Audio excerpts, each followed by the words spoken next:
He trusted her completely, until a text message unraveled her web of lies. For 6 years, Greg thought he was living the American dream, a loving wife, a beautiful daughter, and a future that seemed secure. But beneath the surface of his picture-perfect marriage, dark secrets were festering. His wife, Laura, once the vibrant love of his life, grew cold, distant, and deceitful. Subtle changes morphed into glaring red flags, and Greg's world began to fracture.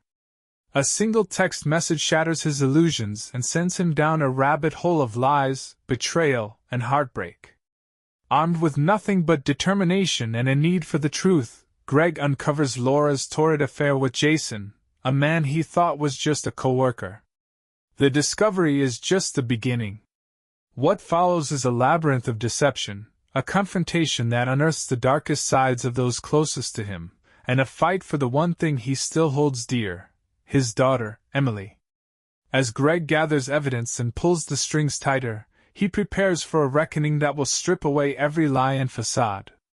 The woman who once promised to be by his side becomes a stranger, and the life he built turns to ashes. But from those ashes, Greg must rise, not just to expose the betrayal, but to reclaim his dignity, his future, and his sanity. This is a story of devastating infidelity, shocking revelations, and the relentless pursuit of justice and healing. A journey through the wreckage of love, where trust is destroyed, but hope for a new beginning flickers in the ruins. When betrayal tears your world apart, how far will you go to uncover the truth? Before we dive into this story of betrayal, secrets, and shattered trust, make sure to subscribe to the channel and hit that like button if you enjoy gripping tales that keep you on the edge of your seat. Don't forget to turn on notifications so you never miss a twist or revelation. Your support helps us bring you more stories filled with drama, deceit, and unexpected endings. Now let's unravel the truth. My name's Greg, I'm 34, and I've been married to Laura for 6 years. We have a beautiful 4-year-old daughter named Emily, who's the light of my life, my little giggling tornado of joy. Laura and I met in college. She was that girl who seemed untouchable, confident, radiant, and full of this infectious energy. She made everyone feel like they were the only person in the room when she spoke to them. I was one of the lucky ones who managed to keep her attention long enough to ask her out. I remember our first date like it was yesterday. We sat in this dingy, dimly lit diner, sharing greasy burgers and stale fries, but we couldn't stop talking. I loved the way she laughed, unfiltered and wild. By the end of the night, I knew I wanted to be the guy who made her laugh forever. For a long time, I thought I was. Our marriage wasn't perfect, but whose is? We had the occasional argument, but nothing serious. We built a life together, a comfortable, happy life. I worked as a project manager for a construction firm, long hours but good pay. Laura worked in marketing, a field she was passionate about. She was always a social butterfly, buzzing with energy, flitting from one event to another. I admired that about her. I was more of a homebody, preferring quiet nights with Emily while Laura went out with her friends. I never doubted her. I trusted her completely. But 6 months ago, everything started to shift. It was subtle at first. Laura would smile at her phone more often, her fingers flying over the screen, her face lighting up with a secret joy that didn't seem to include me. When I'd ask who she was texting, she'd give me this annoyed look and say, "God, Greg, it's just Megan. Do you need to know my every move?"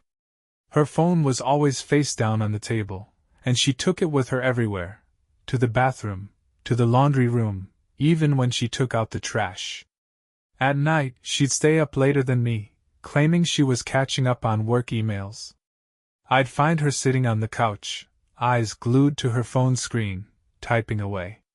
Sometimes she'd give me this forced smile and say, "Almost done, babe. Go to bed. I'll be right there." But she rarely was. Then there were the nights out. "Girls' night," she'd say, slipping on her high heels and a dress that hugged her curves a little tighter than usual.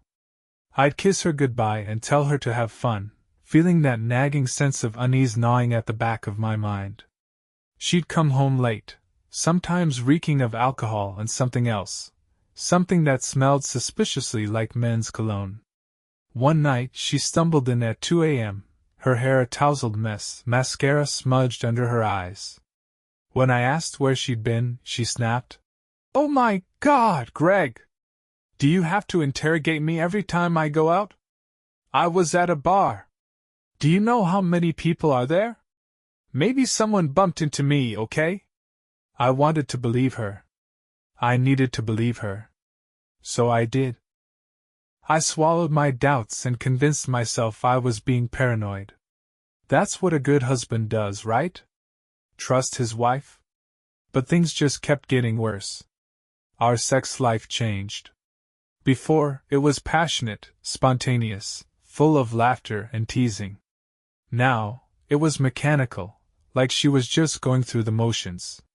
Sometimes she'd turn me down, claiming she was too tired or stressed. I told myself it was normal. We had a kid, we both worked. Stress is part of life. But deep down, I knew something was off. Then came the night that changed everything. It was a Thursday. Laura was heading out for another supposed girls' night at her friend Megan's place. She kissed me on the cheek, not the lips, and said, "Don't wait up, babe." I watched her leave, her hips swaying, her heels clicking on the pavement. Something in my gut twisted. Around 11 p.m., as I was lying on the couch half watching a rerun of Breaking Bad, my phone buzzed. It was a text from an unknown number. "Check the Hilton on Pine Street, room 214. I stared at the message, my heart thudding in my chest. My first thought was, this has to be a prank. Some asshole messing with me. But that tiny seed of doubt had grown roots, and those roots wrapped around my chest, squeezing tighter and tighter. I grabbed my keys, my hands trembling so bad I could barely get the door open. The drive to the Hilton was a blur. My mind raced with 1,000 scenarios, each worse than the last. Maybe I'd find nothing. Maybe I'd burst in and see Laura laughing with her friends, and we'd all laugh at how paranoid I was. But when I got to the Hilton and stood in front of room 214, I knew. My body knew. My soul knew. I knocked. The door opened, and there she was, Laura, standing in a silky robe that barely covered her thighs. Her eyes widened for a split second before her face twisted into a scowl. "Oh, great," she sneered. "Are you stalking me now, Greg?" I couldn't breathe. I couldn't think. And then I saw him, a guy I'd never seen before, sitting on the edge of the bed, shirtless and smirking like he'd just won the lottery. My voice cracked as I asked, "Who the fuck is this?" Laura crossed her arms, her eyes cold and hard. "Seriously, Greg? You're making a scene. Just go home. Go home." Like I was the intruder. Like I was the one who didn't belong. I stumbled backward, my mind blank, my heart shattering into a million pieces. I don't even remember getting to my car. I just remember sitting in the driver's seat, staring at the steering wheel, numb. The woman I loved had betrayed me, and she didn't even care. This was just the beginning of the nightmare. After what felt like hours of sitting in my car, numb and shaking, I finally managed to drive home. The streetlights blurred into streaks of gold and white, and every bump in the road felt like a punch to the gut. My mind was spinning out of control, replaying Laura's cold, indifferent face, the silk robe barely hanging onto her shoulders, and that asshole's smug grin. When I pulled into the driveway, the house looked like a foreign place. The warm glow from Emily's nightlight in her bedroom window was the only thing that made it feel real. I went inside, and the silence was deafening. I locked the door behind me, took off my shoes, and just stood in the hallway, staring at the family photos on the wall. There we were, me, Laura, and Emily, smiling on a trip to the beach last summer. I remembered the sunburn I'd gotten, how we laughed so hard we couldn't breathe. And now, all I felt was a deep, hollow emptiness. I couldn't sleep. I couldn't sit still. I wandered from room to room like a ghost.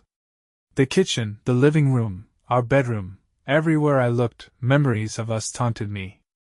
I sat on the edge of our bed, where Laura and I used to cuddle after long days, whispering silly jokes and sweet nothings. But now, the bed felt cold, empty. My thoughts raced. How long had she been cheating? Was it just this guy, or were there others? Was she ever truly happy with me, or had she just been pretending all these years?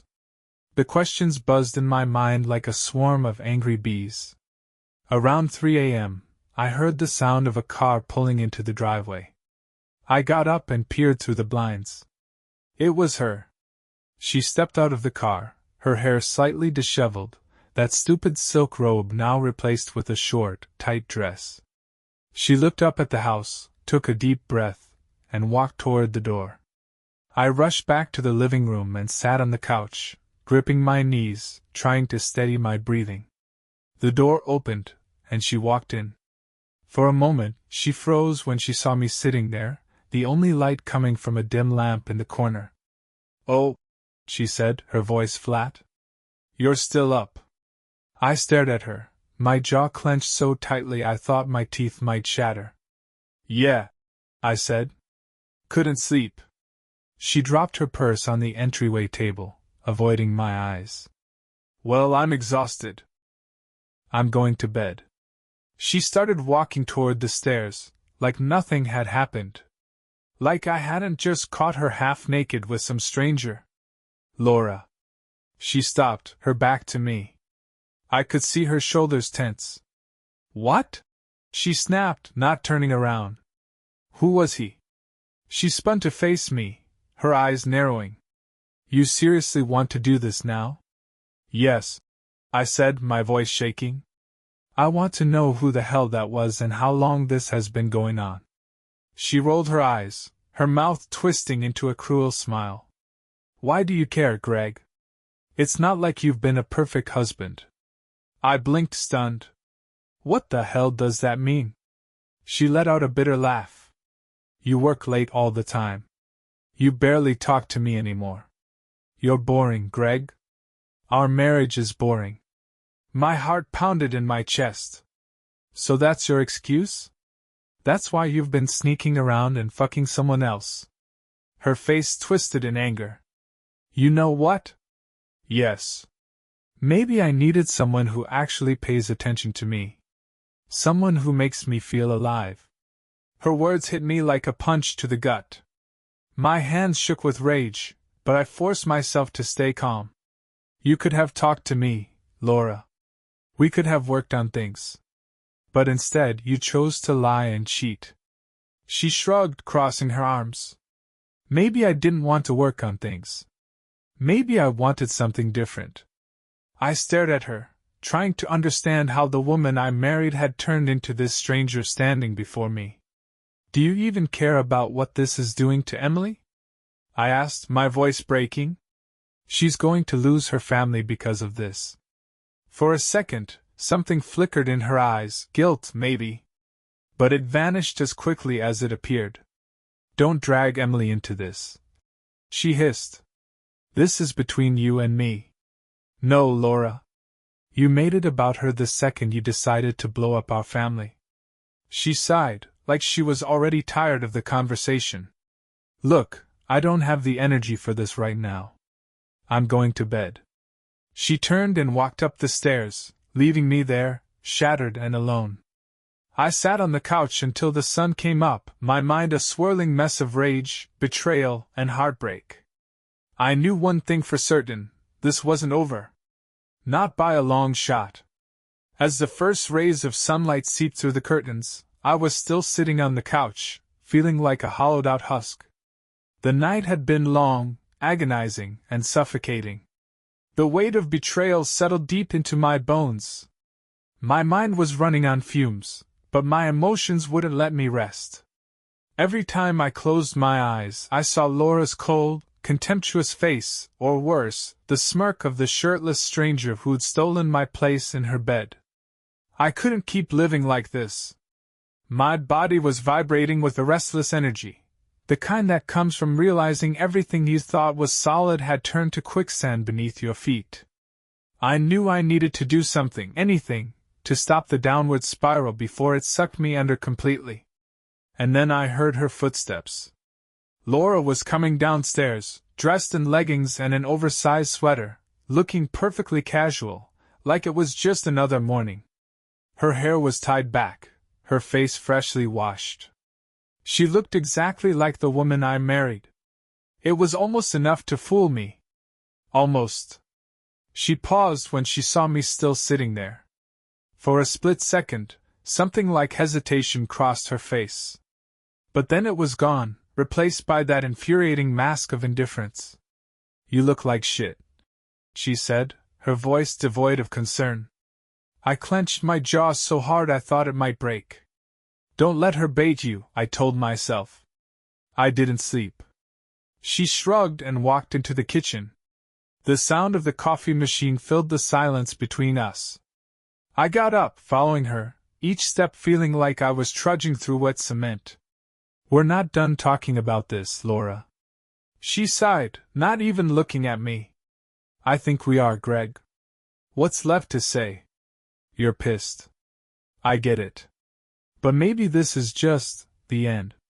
Her words sent a fresh wave of nausea rolling through me. "Just like that? After everything we've built, after our daughter, you're ready to throw it all away for some random guy?" She finally turned to look at me, and for a moment I thought I saw a flicker of pain behind her eyes. But she masked it quickly. "Maybe everything we built wasn't as strong as you think." Her words sliced through me like a knife. I gripped the edge of the counter to steady myself. "So what was it all for, then? The vows, the promises, the dreams, did none of it mean anything to you?" She stared at me, her eyes cold. "Maybe I just changed, Greg. People change. You should try it sometime." I couldn't believe the audacity, the complete lack of remorse. It was like talking to a stranger. No, worse than a stranger. A stranger couldn't betray you like this. "I didn't change, Laura. I stayed committed. I stayed faithful." She rolled her eyes. "Congratulations. Do you want a medal?" The sheer callousness of her words punched the air out of my lungs. I stepped back, feeling like I might collapse. "You're unbelievable," I whispered. She took a sip of her coffee, completely unfazed. "Look, I don't want to fight anymore. I'm taking Emily to my mom's today. I need some space." "Space?" I almost laughed bitterly. After what she'd done, she was the one who needed space. But I couldn't argue in front of Emily. I wouldn't let her see her parents tearing each other apart. "Fine," I muttered. "Take her. But we're going to talk when you get back. This isn't over." She didn't answer. She just turned her back on me and walked upstairs to get Emily ready. I slumped into a chair, my head in my hands. The ache in my chest felt like a physical wound, a jagged tear that refused to close. My brain kept replaying every moment, every red flag I'd missed. Her late nights. Her distant stares. Her refusal to make eye contact when we were together. Had she ever loved me? Or had I just been a placeholder until someone better came along? I heard the soft patter of Emily's feet as she came downstairs, holding Laura's hand. My little girl, with her big blue eyes and messy brown curls, smiled at me sleepily. "Daddy," she yawned, reaching out her arms. I scooped her up, holding her close, the warmth of her small body anchoring me in the storm. "Hey, sweetheart. Where are we going?" she asked, rubbing her eyes. "To Grandma's," Laura said softly. I kissed Emily's forehead. "Have fun, kiddo. I love you." "Love you too, Daddy." Laura didn't look at me as she opened the door. "We'll be back later." The door closed behind them, and the silence in the house was deafening. I felt like I was being suffocated by my own thoughts. The rage, the confusion, the pain, it was too much. I couldn't just sit here. I needed answers. I needed to know how deep this betrayal went. I grabbed my phone and dialed a number I never thought I'd need to call. My friend Mark picked up on the second ring. "Greg? Everything okay, man?" "No," I said, my voice hoarse. "I need your help. I need to know who she's been seeing. I need to know everything." Mark was silent for a moment. Then he said, "I'm on it." I hung up, my hands trembling. A sick feeling settled in my stomach. I knew I was opening a Pandora's box, but at this point, there was no turning back. I needed the truth. No matter how ugly it was. The hours after Laura left with Emily felt like days. The house was too quiet, every creak and groan of the old floorboards a reminder that I was alone. I paced back and forth, my mind spiraling deeper into dark thoughts. How long had she been betraying me? Who was the guy from the hotel? How much of my life had been a lie? My phone buzzed on the kitchen counter, jolting me out of my thoughts. I snatched it up, my heart pounding. It was a text from Mark. "Got a lead. You're not gonna like it. Meet me at O'Reilly's bar in 30. My fingers went cold as I read those words. You're not gonna like it.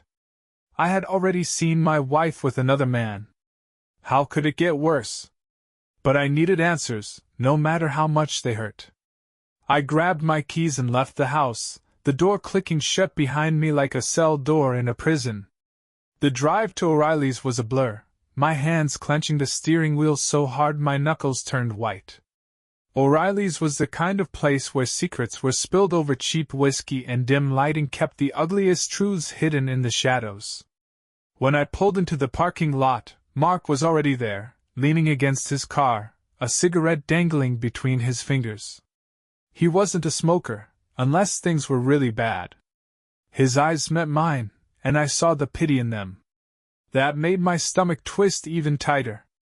"Hey, man," he said, tossing the cigarette away and crushing it under his heel. "You holding up?" I shrugged. "Not really. Just tell me what you found." He took a deep breath, running a hand through his hair. "Let's go inside. You're gonna want to sit down for this." I followed him into the bar. The stale smell of beer and old wood filled my nostrils. We took a booth in the back, away from the handful of people watching the muted TV above the bar. Mark ordered 2 shots of whiskey without asking. I didn't drink much, but right now, I felt like I needed something to numb the pain. When the shots arrived, we each downed one. The burn of the alcohol barely registered. Mark leaned forward, his voice low. "Okay. The guy you saw her with at the hotel? His name's Jason Miller. He works at her office." I clenched my fist so tightly my nails dug into my palms. "Her office?" I whispered. "Of course. I did some digging." Mark continued. "They've been hooking up for months. Probably close to a year. They traveled together for work trips." He made air quotes, his face grim. "But that's not the worst part." A chill ran through me. What could possibly be worse? Mark's jaw tightened.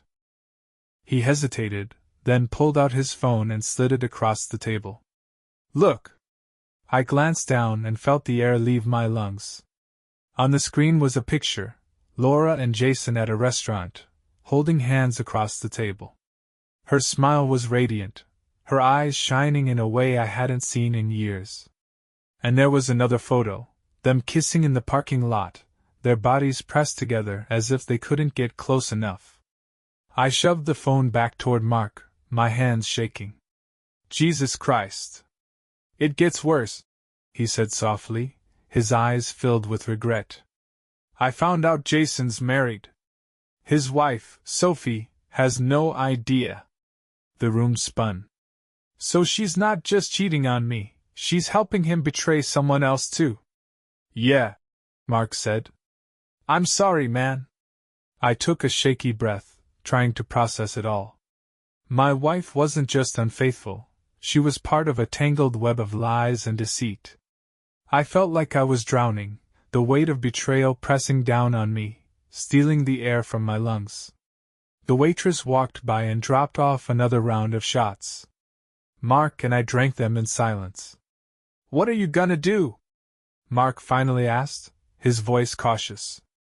I stared into the empty glass, the anger bubbling up inside me. "I don't know yet. But I'm not going to let this slide. I need more. More evidence. I want the whole goddamn truth before I make a move." Mark nodded. "I get it. You want to be smart about this." I laughed bitterly. "Smart? I feel like the biggest idiot on the planet. How did I miss this? How did I not see it?" "Because you trusted her," Mark said simply. "You believed in her, in your marriage. That doesn't make you an idiot. That makes you a good man." His words cut through me, a painful reminder of everything I thought I was. I used to take pride in being a good husband, a good father. But now, all I felt was shame and fury. "I need to confront her," I said, my voice cold. "But not yet. Not until I'm ready." Mark nodded. "I'll help you with whatever you need. Just say the word." I looked at my friend, the one person who hadn't lied to me, who hadn't betrayed me, and for the first time in hours, I felt a small glimmer of hope. "Thanks, man," I said quietly. "I'm gonna need it." We left the bar, the cold air shocking me back to reality. Mark clapped me on the shoulder before getting into his car. "Take care of yourself, Greg. Don't do anything stupid." I nodded, but I wasn't sure I could promise that. My mind was already spinning with possibilities, each one darker than the last. As I drove home, I thought about Emily. My little girl, who had no idea her world was about to be torn apart. I had to protect her from this mess, from the fallout of her mother's selfish choices. But I also knew one thing for sure. I wasn't going to let Laura and Jason get away with this. They thought they were untouchable, that their secrets were safe. They were wrong. After the meeting with Mark, my mind was buzzing with a toxic mixture of rage and determination. It was like a fire had been lit inside me, and the only way to put it out was to expose Laura and Jason for what they really were. I needed more evidence, something concrete that Laura couldn't wiggle out of with her usual gaslighting and bullshit excuses. If I was going to confront her, I wanted the truth to be so airtight, so damning, that she couldn't lie her way out of it. I pulled into the driveway and sat in the car for a moment, gripping the steering wheel. My knuckles were white, my breath coming in short, shallow bursts. I thought about Emily, her innocent face, her wide eyes full of trust and love. She didn't deserve this. None of us did. But Laura had made her choices. Now, I was going to make mine. I got out of the car, my footsteps heavy as I walked back into the house. The air felt stale, the silence oppressive. This was supposed to be our home, a sanctuary where we built our lives together.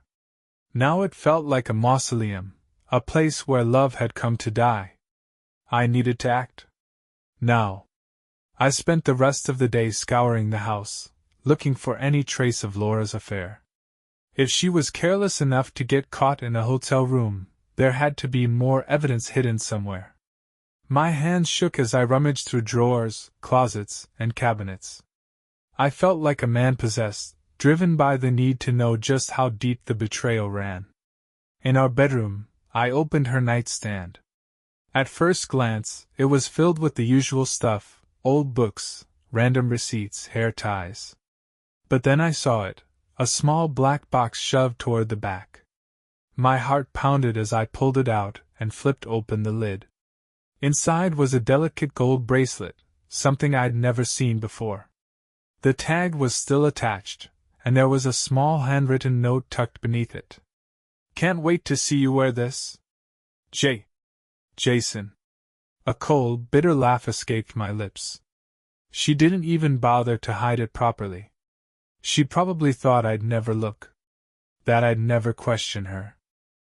I clenched the bracelet in my fist, the metal biting into my skin. The weight of her betrayal threatened to crush me, but I pushed it down. I needed to stay focused. I grabbed a small box from the garage and started filling it with anything that reeked of her lies. The bracelet.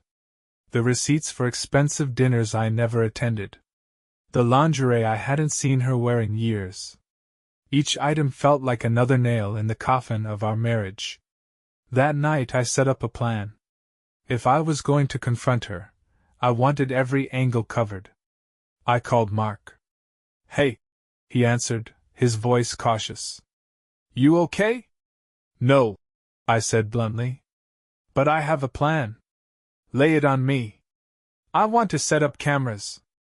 I need to know where she goes, who she's meeting. If she's bold enough to bring him into our lives, I want to catch it." Mark hesitated for a moment. "You sure about this?" "Yeah. I need to see it with my own eyes. I need to know the full extent of it." "All right.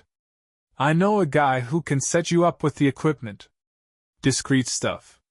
Small cameras, GPS trackers. You sure you're ready for this? Once you see it, you can't unsee it." His words hung in the air, heavy with truth. Was I ready? No. But did I have a choice? Also no. "I need to do this," I said, my voice barely above a whisper.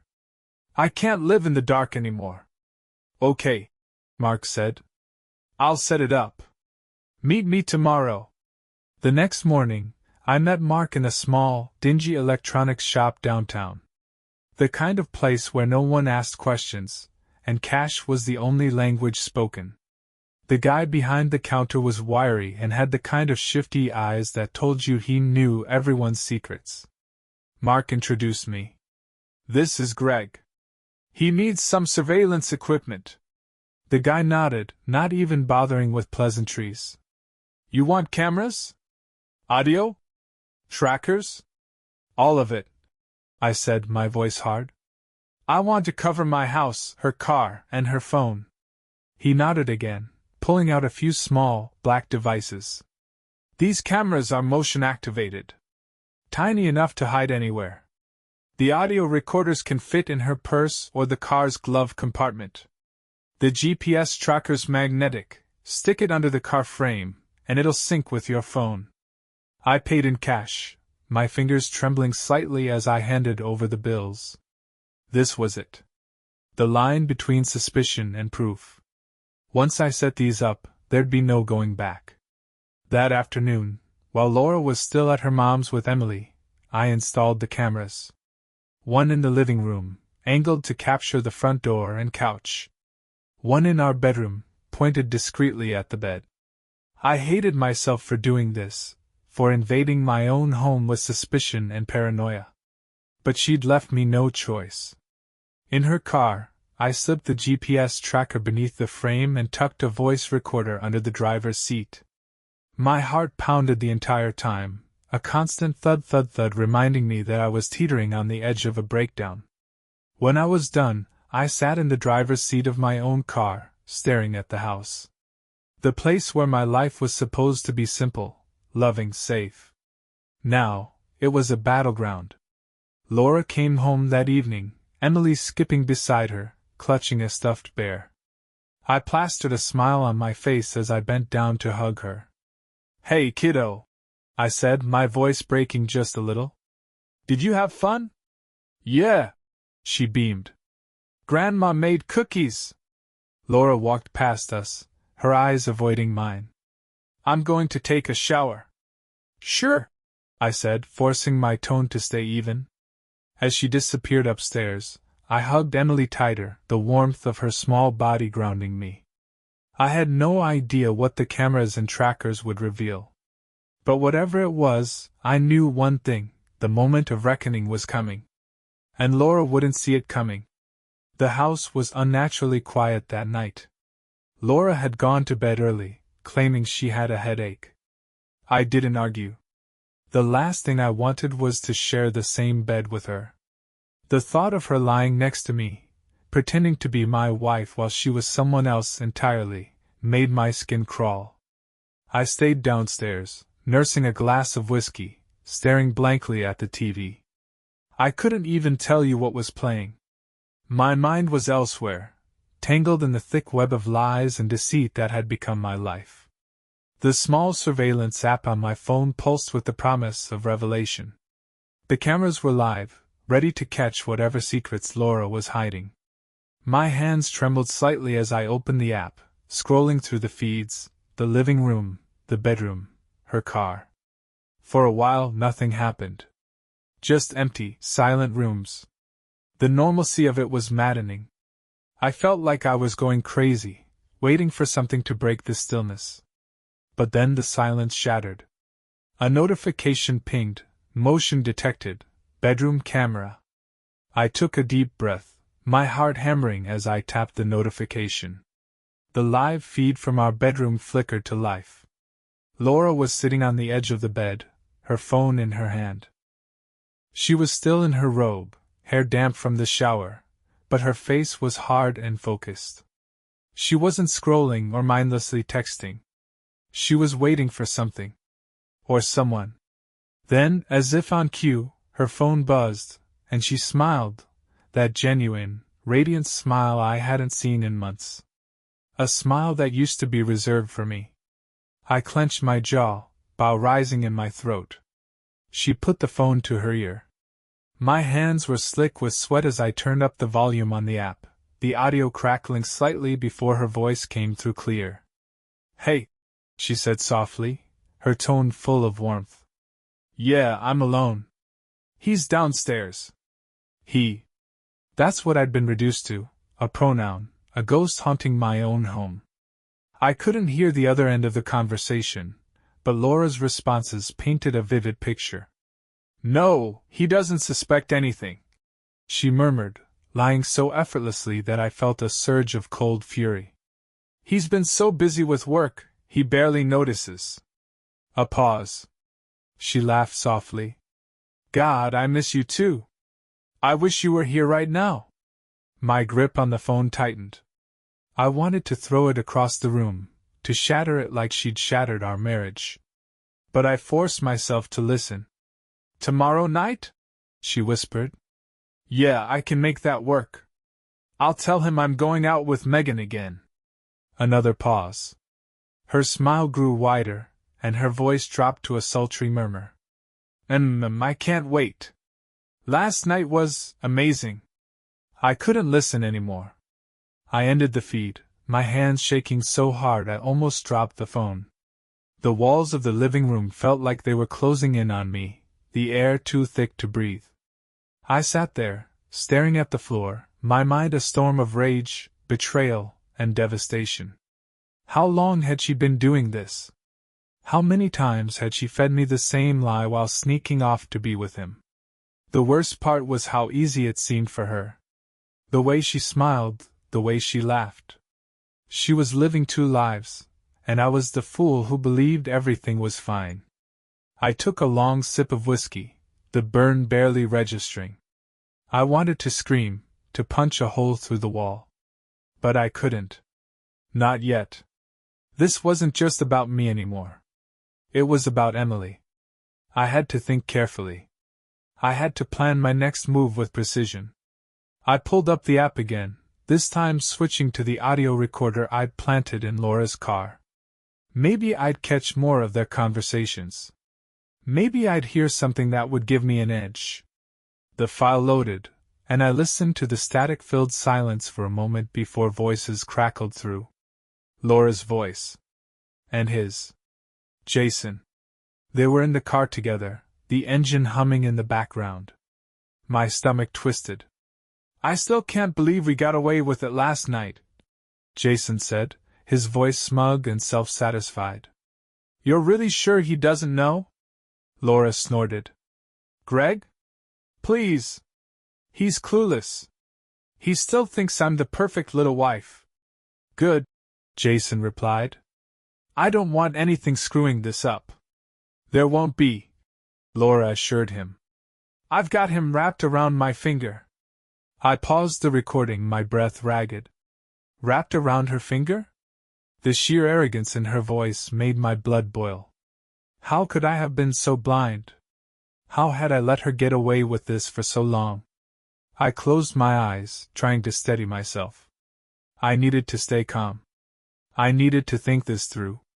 Blowing up now would just give her the upper hand. No, I needed to play the long game.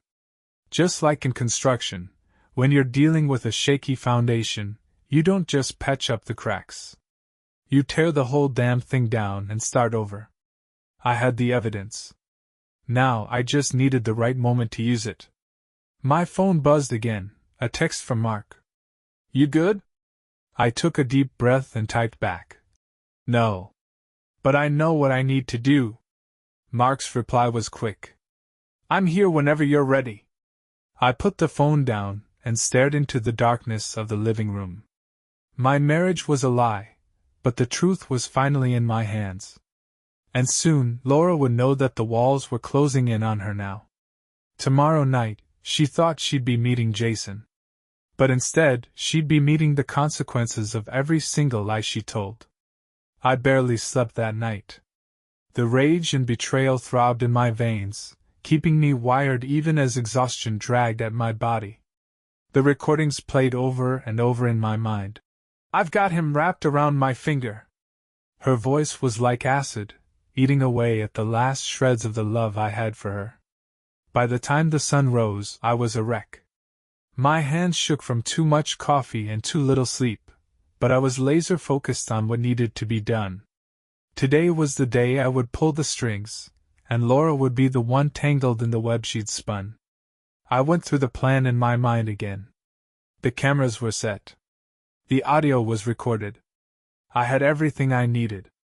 I just had to let her think she was still in control until the perfect moment.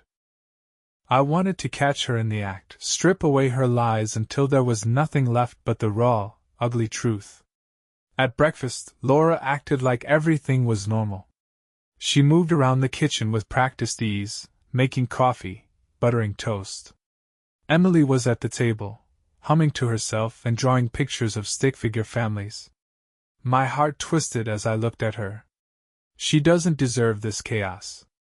She deserves better.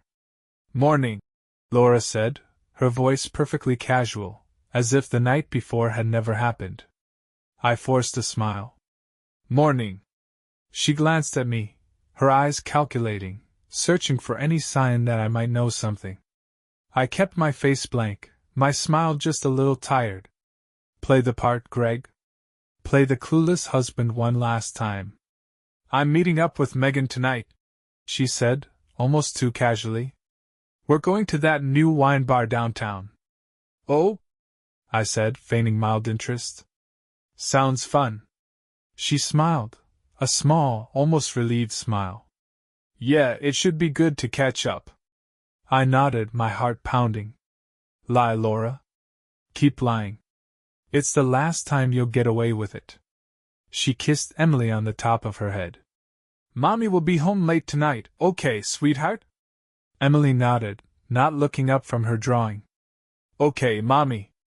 I watched Laura gather her purse and keys, the facade of normalcy almost unbearable. She paused by the door and turned to me. See you later? Yeah, I said softly. See you later. The door closed behind her, and the silence in the house was deafening. As soon as she left, I called Mark. It's happening tonight, I said, my voice steady despite the storm raging inside me. She's meeting him. I'll be ready, Mark said. You sure you want to go through with this? I need to. I need to see it with my own eyes. I need to confront them, face to face. Mark sighed. All right, man. I'll be there. Just keep your cool, okay? I hung up and took a shaky breath. I had no idea how I was going to keep my cool, but I knew I had to. This wasn't just about revenge. It was about getting closure, about reclaiming my life and my dignity. That evening, I dropped Emily off at my sister's place. I didn't want her anywhere near the fallout. My sister, Karen, looked at me with concern as I kissed Emily goodbye. Everything okay, Greg? Yeah, I lied, forcing a smile. Just need a little time to sort things out. Karen nodded, but her eyes lingered on me a little too long. She knew something was wrong, but she didn't press. Take care of yourself. I will, I promised, even though I wasn't sure how much of me there was left to take care of. By the time I got back home, Laura had already left. The house felt colder, emptier. I pulled up the app on my phone and checked the GPS tracker. Her car was parked downtown, right where I expected it to be. A few taps on the screen, and the live feed from the car's audio recorder filled my ears. Jason's voice was the first thing I heard. God, you look amazing, he said, his voice dripping with desire. Laura laughed softly. I've been looking forward to this all day. My stomach twisted, but I swallowed the bile and stayed focused. Where do you want to go? He asked. Let's skip the bar, Laura whispered. Your place? Jason chuckled. You read my mind. I clenched my jaw so hard it ached. Perfect. They were heading to his place. That was where I'd confront them, on his turf. I wanted them to feel exposed, vulnerable, just like I'd felt when I found out. I grabbed my keys and texted Mark. They're heading to Jason's place. Meet me there. His reply was instant. On my way. The drive to Jason's apartment felt surreal, like I was moving through a fog. My heart pounded in my chest, a relentless drumbeat that matched the fury in my veins. I replayed every moment, every lie, every betrayal. Each mile I drove, the rage simmered closer to the surface. When I pulled up to the address, Mark was already there, leaning against his car, his face grim. You ready for this? He asked. No, I admitted.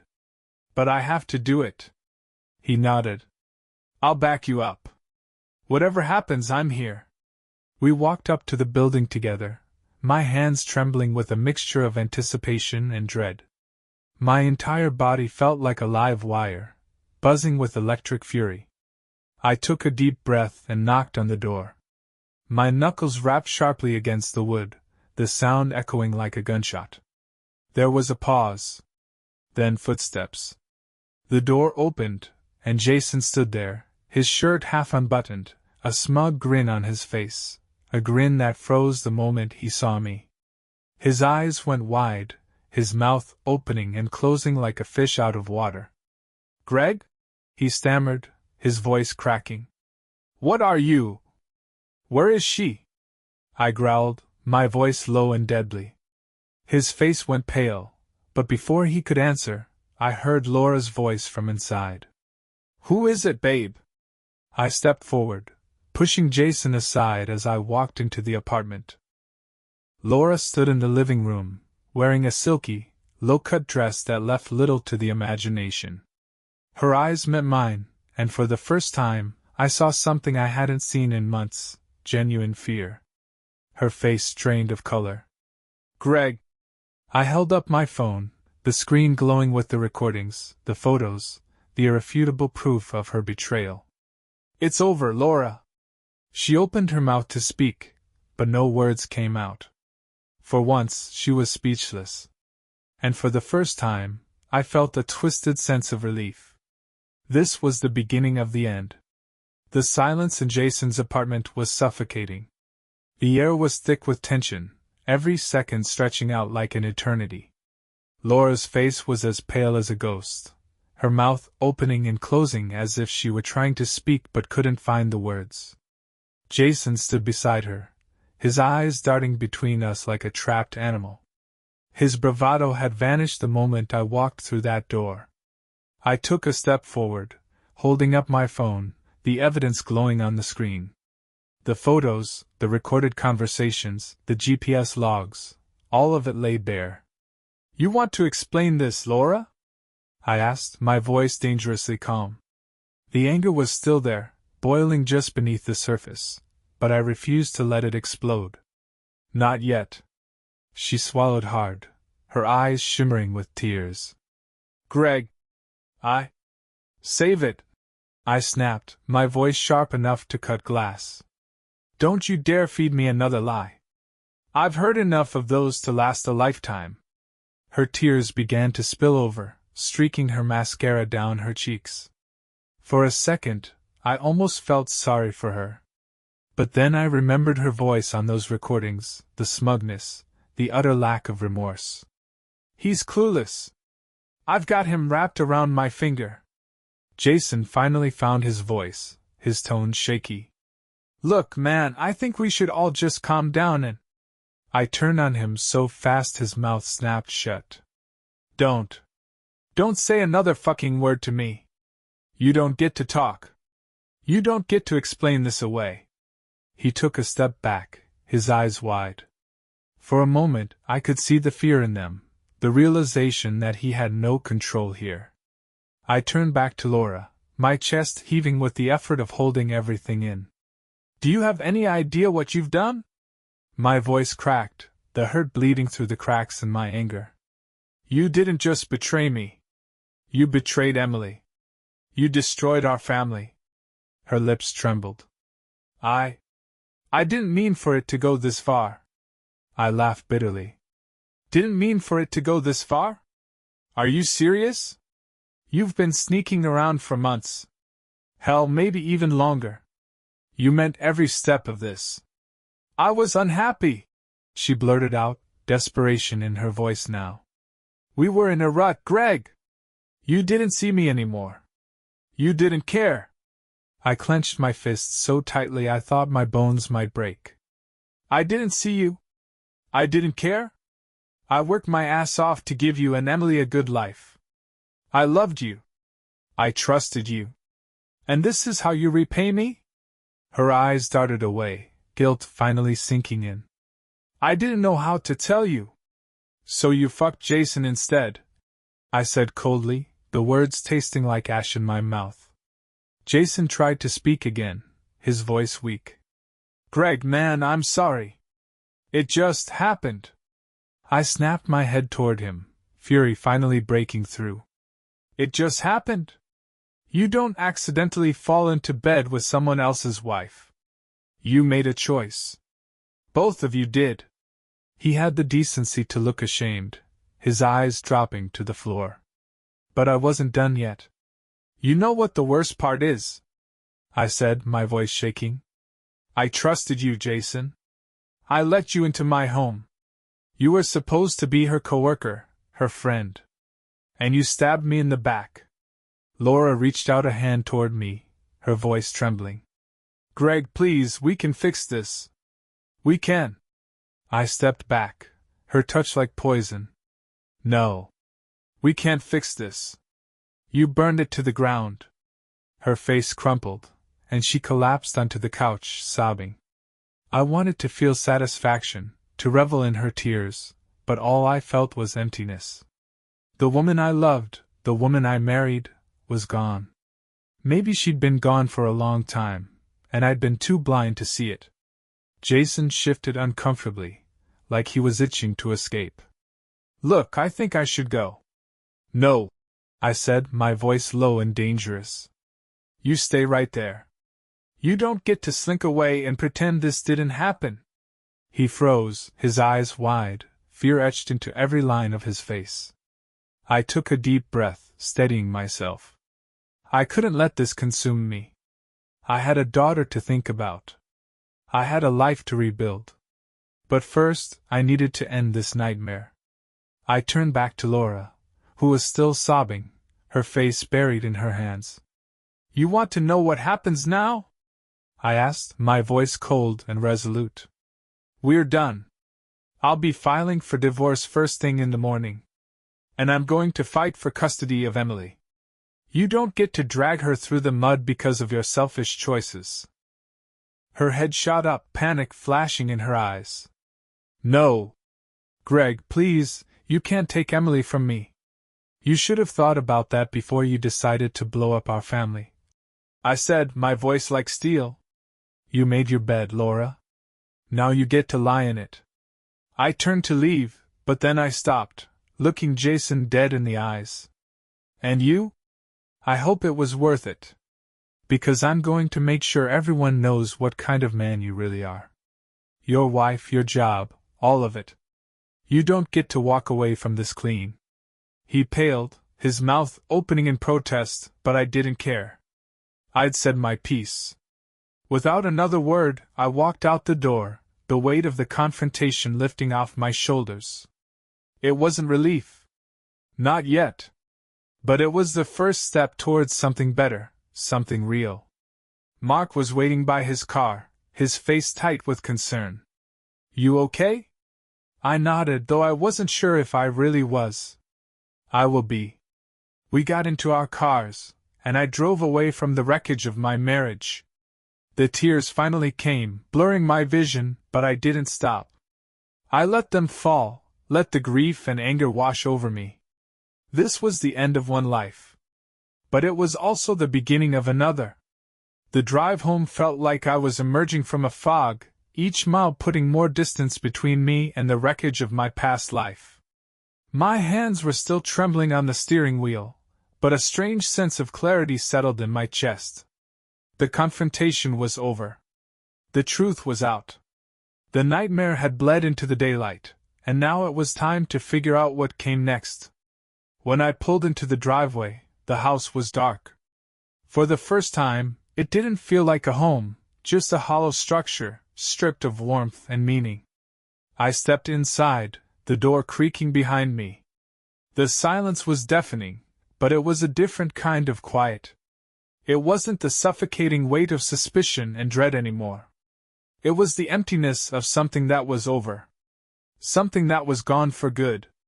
I dropped my keys on the kitchen counter, the clink echoing through the house. My eyes landed on the framed photo of me, Laura, and Emily at the beach last summer. I picked it up, my thumb brushing over Laura's smiling face. The woman in the photo felt like a stranger now.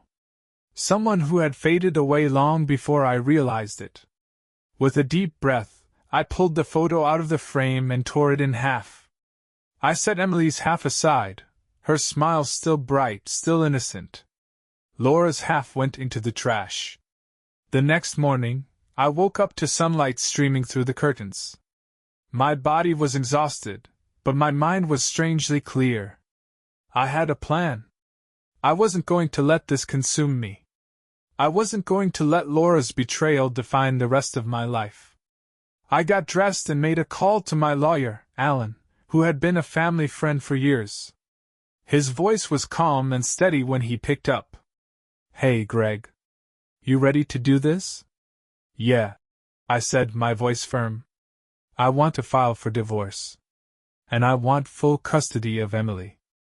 Alan sighed. I figured as much. We'll need to show that staying with you is in Emily's best interest. Given Laura's affair, we have a solid case. But it's going to get messy. I don't care, I said. I need to protect Emily from this. Alan paused for a moment. You sure you're ready for this fight? I have to be. All right, he said. I'll get the paperwork started. Come by the office this afternoon, and we'll go over everything. I hung up and took a deep breath. The wheels were in motion. There was no turning back now. Later that afternoon, I picked up Emily from Karen's house. The moment she saw me, her face lit up, and she ran into my arms. Daddy, she squealed, hugging me tightly. I closed my eyes, holding her close. In that moment, everything else fell away. The lies, the betrayal, the pain, none of it mattered as much as protecting this little girl. She was my anchor, my reason to keep going. Hey, kiddo, I whispered. I miss you. I miss you too, she said, pulling back to look at me. Where's Mommy? I swallowed hard, the question like a punch to the gut. Mommy's taking some time away, sweetheart. But you and I are going to have a lot of fun together, okay? Her eyes searched mine, as if she sensed that something was wrong. But she nodded, trusting me completely. Okay, Daddy. I took her hand, and we walked to the car. The road ahead was uncertain, but for the first time, I felt like I was on solid ground. The days that followed were a blur of paperwork, meetings with lawyers, and difficult conversations. Laura tried to fight back, of course. She pleaded, she screamed, she blamed me for everything. But the evidence was irrefutable, and my resolve was unbreakable. She moved out of the house, and for the first time in years, I felt like I could breathe again. The silence wasn't oppressive anymore, it was peaceful. Emily and I began to create a new routine, one built on love, stability, and honesty. It wasn't easy. There were nights when the loneliness crept in, when the anger and sadness threatened to pull me under. But I reminded myself that every day was a step forward. A step toward healing. One evening, a few months later, I was sitting on the porch, watching Emily chase fireflies in the yard. The sun was setting, casting everything in a golden glow. She laughed as she cupped a glowing bug in her hands, her eyes wide with wonder. "Look, Daddy," she said, running over to show me. "Isn't it pretty?" I smiled, my heart swelling. "It's beautiful, sweetheart." She climbed onto my lap, leaning her head against my chest. "I love you, Daddy." "I love you too, kiddo. More than anything." In that moment, I realized that while one chapter of my life had ended in the worst possible way, a new one had begun. One where I could build something real, something honest. The ashes of my marriage were behind me, and in their place, I was planting new seeds. Laura's betrayal had shattered me, but it hadn't destroyed me. I was still standing. I was still fighting. And most importantly, I was still a father, one determined to give his daughter the life she deserved.